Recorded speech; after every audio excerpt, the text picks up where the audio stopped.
انسان، تجھ کو اپنے رب کریم کے بارے میں کس چیز نے دھوکہ دیا؟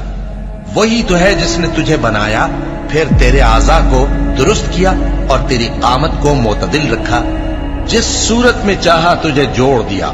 مگر افسوس تم لوگ جزا کو جھٹلاتے ہو، حالانکہ تم پر نگہبان مقرر ہیں، یعنی معزز کاتبین۔ جو کچھ تم کرتے ہو وہ اسے جانتے ہیں۔ بے شک نیکوکار نعمتوں کی بہشت میں ہوں گے اور بدکردار دوزخ میں، یعنی جزا کے دن اس میں داخل ہوں گے اور اس سے چھپ نہیں سکیں گے۔ اور تمہیں کیا معلوم کہ جزا کا دن کیسا ہے؟